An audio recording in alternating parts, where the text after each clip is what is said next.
Welcome to Athiyaman warrior TNPSC. இந்த வீடியோவில் தமிழுக்கான ஃப்ரீ டெஸ்ட்டில் டெஸ்ட் நம்பர் 17 தான் பார்க்க போகிறோம். நிறைய பேர் டிஎன்பிஎஸ்சி குரூப் 4 எக்ஸாமில் தமிழுக்கான வினாக்கள் புத்தகத்துலேருந்து ஒரு 44 வினாக்கள் தானே சார் வந்திருக்கு, மீதி என்ன பண்ணுறது அப்படின்னு கேட்டிருந்தீங்க.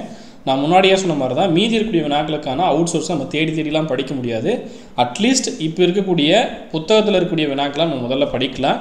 டிஎன்பிஎஸ்சி இதுக்கு தெளிவான ஒரு அறிக்கை தரட்டும். எந்த சோர்ஸ் புக்கை நம்ம ரெஃபர் பண்ணணும், 6லேருந்து 12 இருக்கக்கூடிய ஸ்கூல் புக் ரெஃபர் பண்ணி படித்தா நமக்கு 90லேருந்து 95% கொஷின்ஸ் வந்தாவே நம்மளால் எக்ஸாம் கிளியர் பண்ண முடியும். பட் டிஎன்பிஎஸ்சி அதுக்கான பதிலை சொல்லாமல் மௌனம் காத்துட்டே இருக்காங்க. தெளிவான ஒரு பதில் சொல்லுவாங்க, போராட்டம் முடிஞ்ச பிறகு. இல்லை நம்ம திரும்ப கேட்குறத பேஸ் பண்ணி அவங்க ஏதாவது அப்டேட் கொடுக்குறாங்களா அப்படின்னு வெயிட் பண்ணி பார்ப்போம். அது திரும்ப கேட்டுகிட்டேவும் இருப்போம். ஸோ இந்த வீடியோவில் தமிழுக்கான ஃப்ரீ டெஸ்ட் நம்பர் 17 பார்க்க போகிறோம். தொடர்ச்சி நம்ம 5000 வினாக்கள் பார்க்க போகிறோம். நீங்கள் ஒவ்வொரு டெஸ்ட்லையும் எவ்வளோ கொஸ்டின் கரெக்டாக ஆன்சர் பண்ணுறீங்க அப்படின்றத கமெண்ட்டில் மென்ஷன் பண்ணுங்கள். டெய்லியுமே இந்த டெஸ்ட்டை காலைல 11 மணிக்கு அட்டன் பண்ணிக்கோங்க. இனிமேல் ரெகுலராக காலைல 11 மணிக்கு உங்களுக்கு டெஸ்ட் அப்டேட் ஆகிடும். டெலகிராமில் இதுவரையும் ஜாயின் பண்ணாங்க, டெலகிராமில் ஜாயின் பண்ணிக்கோங்க. அதே போல் டிஎன்பிஎஸ்சி குரூப் 2 குரூப் டிஏக்கான நியூ டெஸ்ட் பேட்ச் இல்லை வீடியோ கிளாஸில் ஜாயின் பண்ண விருப்பம் இருக்கிறவங்க ஸ்க்ரீனில் இருக்கக்கூடிய நம்பருக்கு கான்டாக்ட் பண்ணிக்கோங்க. நம்ம இப்போ பார்க்கக்கூடியது டார்கெட் 1ல் இருக்கக்கூடிய தேர்வுன்னா 17. நம்ம டார்கெட் 1ல் 20 டெஸ்ட் முடித்த பிறகு டோட்டலாக நம்ம 200 டெஸ்ட்டு கம்ப்ளீட் பண்ணுவோம். அதையும் நோட் பண்ணிக்கோங்க. தமிழுக்கான previous year question paper booklet வேணும் அப்படின்றவங்க, ஏதாவது 2 புக்கோ இல்லை கம்ப்ளீட்டாக செட்டாக வேணும் அப்படின்னாலும் 14 வருஷத்துக்கான கொஷின் பேப்பர் இருக்கும். இது தமிழுக்கு ரொம்பவே யூஸ்ஃபுல்லாக இருக்கும். வேணுன்றவங்க கீழே இருக்கக்கூடிய நம்பருக்கு கான்டாக்ட் பண்ணிக்கோங்க. அதே போல் ஒவ்வொரு சப்ஜெக்ட்டுக்கும் தனித்தனியான புத்தகங்கள் வேணும் அப்படின்னாலும் இந்த நம்பருக்கு கான்டாக்ட் பண்ணிட்டு ஆர்டர் பண்ணிக்கோங்க. தமிழ், அதே போல் ஜிஎஸ்ல இருக்கக்கூடிய ஹிஸ்ட்ரி, பாலிட்டி, எக்கனாமிக்ஸ், இந்த மாதிரி ஒவ்வொரு சப்ஜெக்ட்டுக்கும் தனித்தனியான புத்தகங்கள் இருக்கும். கொஷின்ஸ் பார்க்க ஆரம்பிச்சுக்கலாம். முதல் கேள்வி, நிறுத்தல் குறி எது சரியானது அப்படின்னு கேட்டிருக்காங்க. கடல் முத்தினை அமிழ்தினையும் தருகிறது. கடல் முத்தினையும் அமிழ்தினையும் தருகிறது. ஸோ எந்த இடத்துல கமா வரும், எந்த இடத்துல முற்றுப்புள்ளி வரும், எந்த இடத்துல ஆச்சரியக்குறி வரும் அப்படின்றத நோட் பண்ணுங்கள். நமக்கு சரியான ஆன்சர் ஆப்ஷன் ஏ, கடல் முத்தினையும் அமிழ்தினையும் தருகிறது அப்படின்றது சரியான ஆன்சர். ஸோ நிறுத்தல் குறி கரெக்டாக இந்த இடத்துல கடல் தாண்டி ஒரு கமா வரணும், முத்தினையும் அமிழ்தினையும் தருகிறது அப்படின்னு முடிக்கும் போது ஒரு முற்றுப்புள்ளி வரணும். ஸோ இது ஆப்ஷன் ஏ சரியான ஆன்சர். அடுத்து, பிறமொழி சொற்களுக்கு இணையான தமிழ் சொல் என்ன அப்படின்னு கேட்டிருக்காங்க. காலிங் பெல் இதுக்கு சரியான தமிழ் சொல் எச்சரிக்கை மணி, அழைப்பு மணி, கோவில் மணி, தொழிற்சாலை மணி. நமக்கு சரியான ஆன்சர் என்னது? அழைப்பு மணி, ஆப்ஷன் பி. காலிங் பெல் அப்படின்ற சொல்லுக்கு சரியான தமிழ் சொன்னது அழைப்பு சொல். அடுத்து, பிறமொழி சொற்களுக்கு இணையான தமிழ் சொல்லை கண்டுபிடி. இதே எக்ஸ்பிரிமெண்ட்டை ரிப்பீட் செய்து ஆன்சரை கண்டுபிடியுங்கள். இதே எக்ஸ்பிரிமெண்ட்டை ரிப்பீட் செய்து ஆன்சரை கண்டுபிடியுங்கள். இதே செய்முறையை மீண்டும் செய்து விடையை கண்டுபிடியுங்கள். இதே செயல்முறையை மீண்டும் செய்து ஆன்சரை கண்டுபிடியுங்கள். இதே செயல்திட்ட முறையை மீண்டும் செய்து விடையை கண்டுபிடியுங்கள். இதே செயல்முறையை ரிப்பீட் செய்து விடையை கண்டுபிடிங்கள். நமக்கு சரியான ஆன்சர் முதல்லையே கொடுத்துட்டாங்க. இதே செய்முறையை மீண்டும் செய்து விடையை கண்டுபிடிங்கள். ஆப்ஷன் ஏ சரியான ஆன்சர். அடுத்த கேள்வி, விடை வகைகள். இது செய்வாயா என்று வினவிய போது நீயே செய் என்று ஏவி கூறுவது. என்ன சொல்லிட்டாங்க? ஏவி கூறுவது அப்படின்னு சொல்லிட்டாங்க. ஏவல் விடையா, உற்றது உரைத்தல் விடையா, உருவது கூறல் விடையா, நேர் விடையா? நமக்கு சரியான ஆன்சர் என்னது? ஏவல் விடை. ஏன் அப்படின்னா நம்ம என்ன சொல்கிறோம்? ஏவி சொல்கிறோம், நீயே செய் அப்படின்னு ஆர்டர் போடுறோம். சரிங்களா? அப்போ ஏவல் விடை அப்படின்றது சரியான ஆன்சர். ஆப்ஷன் ஏ சரியான ஆன்சர். அடுத்து, நிறுத்தல் குறிகளை அறிதல். நிறுத்தல் குறிகள். கலாம் ஐயாவை காண்பதா எப்படி? கலாம் ஐயாவை காண்பதா எப்படி? கலாம் ஐயாவை காண்பதா எப்படி? ஸோ எந்த இடத்துல நிறுத்தல் குறி வரும் அப்படின்னு பாருங்கள். நமக்கு சரியான ஆன்சர் கடைசியில் கேள்விக்குறி வருமா? வரும். ஏன்னா கேள்வியாக தான் இது இருக்குது. கலாம் ஐயாவை காண்பதா, அப்போ ஏபி வராது. அதே போல் இந்த இடத்துல காண்பதா அப்படின்றதுக்கு ஆச்சரியக்குறி தான் வரணும், கேள்விக்குறி வரக்கூடாது. கலாம் ஐயாவை காண்பதா எப்படி? கலாம் ஐயாவை காண்பதா, ஸோ ஆச்சரியக்குறி, அப்புறம் எப்படி? ஏன்னா அவர் அவ்வளோ பெரிய நபர், அதனால் கலாம் ஐயாவை காண்பதா எப்படி அப்படின்னு கேட்குறோம். Option D. அடுத்து, அலுவல் சார்ந்த சொற்கள், கலைச்சொல். சரிங்களா? மார்ஃபிம் என்ன வரும் பாருங்கள். ஒளியன், ஒப்பிலக்கணம், பேரகராதி, உருவன். நமக்கு சரியான ஆன்சர் புத்தகத்தில் இருக்கக்கூடிய தகவல் தான். அலுவல் சார்ந்த கலைச்சொல்ல மார்ஃபிம் அப்படின்றதுக்கு உருவன் அப்படின்றது சரியான ஆன்சர். சரிங்களா? அடுத்து, தவறான இணையை தேர்வு செய்க. Consult, patent, document, cult. So துணை தூதரகம், காப்புரிமை, பணம், வணிக குழு.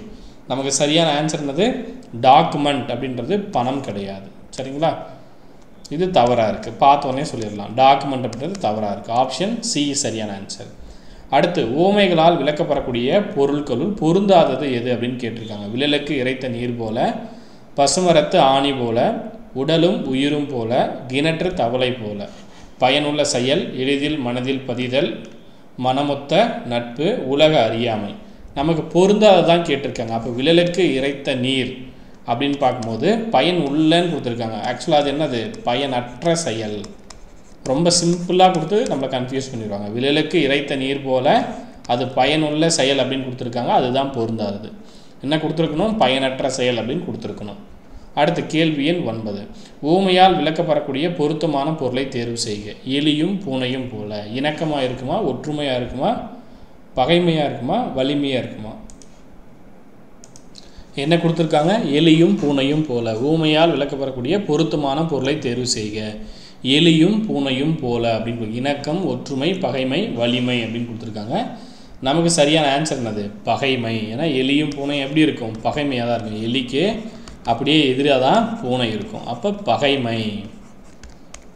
அடுத்து கேள்வி எண் 10. எவ்வகை வினா? கவிதா உரைப்படித்தால் செய்வினை, எதிர்மறை வினை, பிறவினை, செயற்பாட்டு வினை. நமக்கு சரியான ஆன்சர்னா கவிதா உரைப்படித்தால் அப்படின்றது செய்வினை.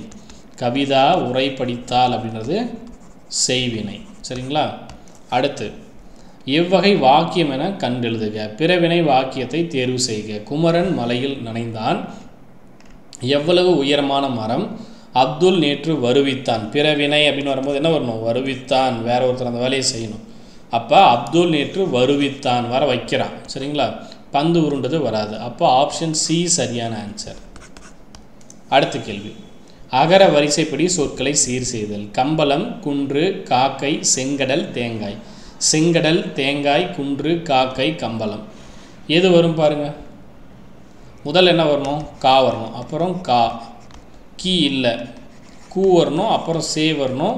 அப்புறம் தே வரணும். சரிங்களா? அப்போ கம்பளம், காக்கை, குன்று, செங்கடல், தேங்காய். ஆப்ஷன் டி சரியான ஆன்சர். கம்பளம், காக்கை, குன்று, செங்கடல், தேங்காய். கம்பளம், காக்கை, குன்று, செங்கடல், தேங்காய். ஆப்ஷன் டி சரியான ஆன்சர். அடுத்து கீழ்காணும் சொற்களை அகர வரிசைப்படி எழுதுக. அன்பு, இன்பம், ஆற்றல், ஈடு, உணர்வு. இன்பம், உணர்வு, ஈடு, அன்பு, ஆற்றல். ஸோ நமக்கு சரியான ஆன்சர் என்ன பாருங்கள். முதல்ல என்ன வரணும்? ஆ வரணும். அன்பு, அப்புறம் ஆற்றல், அதன் பிறகு இன்பம், அதன் பிறகு ஈடு, அதன் பிறகு உணர்வு. ஆப்ஷன் டி சரியான ஆன்சர்.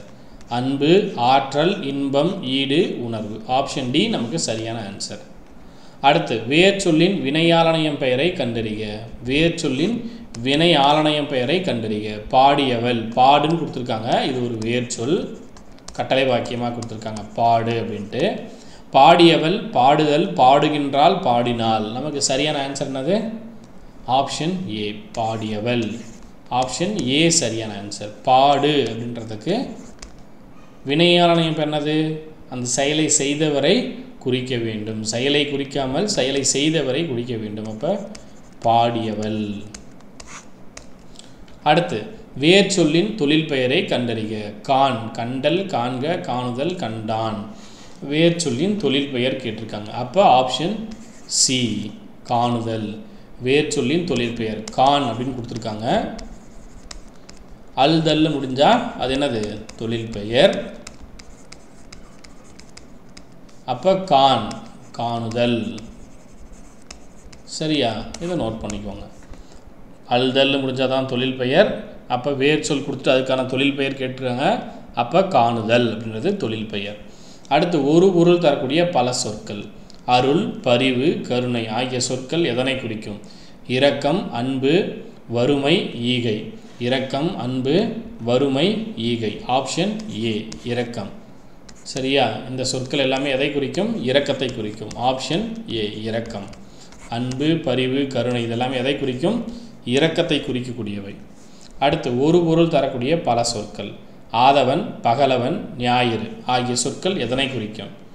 மாணவன், கதிரவன், இறைவன், முதியவன். ஆதவன், பகலவன், ஞாயிறு இதெல்லாமே எதை குறிக்கும்? கதிரவனை குறிக்கும். அதாவது சூரியனை குறிக்கக்கூடியவை. சூரியன் அதாவது கதிரவன். சரிங்களா? சூரியன், கதிரவன். அடுத்து ஒரு பொருள் தரக்கூடிய பல சொற்கள். வாயு, தென்றல், வளி, புயல், சூறாவளி என பல்வேறு பெயர்களில் கூறப்படுவது எது அப்படின்னு கேட்டிருக்காங்க. வாயு, தென்றல், வளி, புயல், சூறாவளி என பல்வேறு பெயர்களில் கூறப்படுவது எது? கதிரவன், ஆழி, காற்று, நிலம். நமக்கு சரியான ஆன்சர் என்னது? காற்று. Option C. வாயு, தென்றல், வளி, புயல், சூறாவளி இந்த மாதிரி பல்வேறு பெயர்களில் கூறப்படுவது என்னது? காற்று. அடுத்து, ஒளி மற்றும் பொருள் வேறுபாடு அறிந்து சரியான இணையை தெரிவு செய்க. கொடு, கோடு. ஈ, தா, கொடுத்தல், கூறிய. கேட்டல், வட்டம், நேராக வளைதல், வரைதல், மலை. அப்போ கொடு அப்படின்னா என்ன வரணும்? கோடுனா என்ன வரணும்? கோடுனா என்ன பண்ணணும்? நம்ம நேராக வரையணும். அப்போ அதை வச்சு ஆன்சர் பண்ணிடலாம். கொடுனா கொடுத்தல், தான்றதும் வரும். ஈதல், ஈனா கொடுத்தல், ஈதல் அப்படின்னு சொல்கிறோம் இல்லையா? ஈதல், இசைப்பட வாழ்தல் அப்படின்ட்டு. அப்போ ஆப்ஷன் சி. கொடு அப்படின்னா கொடுத்தல், கோடு அப்படின்னா நேராக வரைதல், இது எல்லாமே வரும். கொடு கொடுத்தல், கோடு நேராக வரைதல். சரியா? ஆப்ஷன் சி சரியான ஆன்சர். அடுத்து பாருங்க, சந்தி பிழையற்ற வாக்கியங்களை கண்டறிக. வாடை காற்று வீசியது, வாடை காற்று வீசியது, வெயில் சட்டென தணிந்தது, வெயில் சட்டென தணிந்தது. 1 மற்றும் 3 சரி, 2 மற்றும் 4 சரி, 1 மற்றும் 4 சரி, 2 மற்றும் 3 சரி. நமக்கு சரியான ஆன்சர் என்னது? வாடை காற்று வீசியது, இது சரியாக தான் இருக்குது. அதே போல் வெயில் சட்டென தணிந்தது, ஆப்ஷன் சி சரியாக தான் இருக்குது.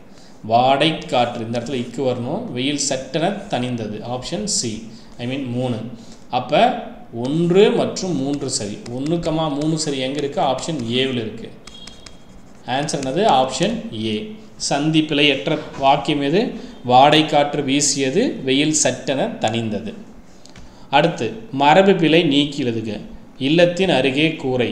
கட்டினர், உருவாக்கினர், வேந்தனர், முடைந்தனர். இல்லத்தின் அருகே கூடை, வேந்தனர். இல்லத்தின் அருகே கூடை கூரை, வேந்தனர்.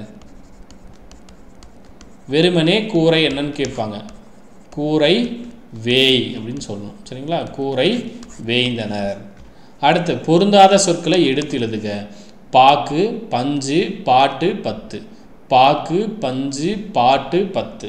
நமக்கு சரியான ஆன்சர் என்னது? பொருந்தாத சொல் தான் கேட்டிருக்காங்க. எது? பஞ்சு அப்படின்றது பொருந்தாது. பாக்கு, பாட்டு, 10. சரியா? அப்போ பஞ்சு. கசட தப்பற சொல்கிறோம் இல்லையா? வல்லினம்.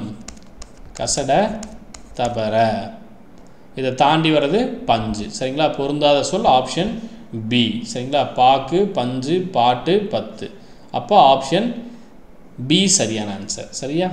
அடுத்து, பொருந்தாத சொல்லை கண்டறிக. பண்பு, மஞ்சு, கண்டு, எஃகு. அப்போ இந்த இடத்துல ஆயுத எழுத்து. சரிங்களா? எஃகு, ஆப்ஷன் ஏ சரியான ஆன்சர். எஃகு. சரியா? இணை எழுத்துக்கள் இல்லாமல் இருக்கக்கூடியது நம்ம ஆப்ஷன் ஏவை செலக்ட் பண்ணலாம். பொருந்தாத சொல். அடுத்து, வானம் அளந்து எனும் சொல்லை பிரித்து எழுத கிடைப்பது. வானம் அளந்து, வான் குட்டல் அளந்து, வானம் அளந்தது, வான் குட்டல் மலர்ந்தது. ஸோ சரியான ஆன்சர் என்னது? ஆப்ஷன் சி, வானம் கூட்டல் அளந்தது. வானம் கூட்டல் அளந்தது. வானம் அளந்தது அப்படின்ற சொல்லை பிரிச்சதுன்னா வானம் கூட்டல் அளந்தது அப்படின்னு ஒரு ஆப்ஷன் சி சரியான ஆன்சர். சரிங்களா? வானம் கூட்டல் அளந்தது, வானம் அளந்தது. அடுத்து, கைப்பொருள் இந்த சொல்லை பிரித்து எழுத கிடைப்பது. கையில் பொருள், கை கூட்டல் பொருள், கை கூட்டல் பொருள், கைப்பு கூட்டல் பொருள். ஆப்ஷன் பி, கை கூட்டல் பொருள். கை கூட்டல் பொருள். கைப்பொருள் அப்படின்ற சொல்லை பிரித்து எழுதணும் அப்படின்னா கை கூட்டல் பொருள் அப்படின்றது சரியான ஆன்சர். சரிங்களா? 25 வினாக்கள் பார்த்துருக்கோம். இந்த 25 வினாக்களுக்கு நீங்கள் எவ்வளோ கரெக்டாக ஆன்சர் பண்ணியிருக்கீங்க அப்படின்றத கமெண்டில் மென்ஷன் பண்ணுங்கள். டிஎன்பிஎஸ் எக்ஸாம் புதுசாக படிக்கக்கூடிய உங்கள் ஃப்ரெண்ட்ஸ்க்கு புக்ஸ் எதாவது வேணும் அப்படின்னா அந்த வீடியோக்குள்ளே கமெண்டில் மென்ஷன் பண்ணுங்கள். அந்த நம்பருக்கு காண்டாக்ட் பண்ணிக்கோங்க. அதே போல் தமிழுக்கான previous year question paper booklet வேணும் அப்படின்னா இதே நம்பருக்கு காண்டாக்ட் பண்ணிட்டு ஆர்டர் பண்ணிக்கோங்க. இதற்கான பிடிஎஃப் டெலகிராமில் நான் அப்டேட் பண்ணுறேன். டெலகிராமில் மறக்காமல் ஜாயின் பண்ணிக்கோங்க. வீடியோ கிளாஸஸ் டெஸ்ட் பேட்சில் ஜாயின் பண்ண விருப்பம் இருக்கிறவங்க ஜாயின் பண்ணிக்கோங்க. சரிங்களா? உங்களுக்கு குரூப் 2க்கான டெஸ்ட் பேட்ச் அப்டேட் பண்ணியிருப்போம். அதே போல் வீடியோ கிளாஸஸ் ப்ளஸ் டெஸ்ட்டும் அப்டேட் பண்ணியிருப்போம். சரிங்களா? தேங்க்யூ. டெலகிராமில் மறக்காமல் ஜாயின் பண்ணிக்கோங்க. தேங்க்யூ.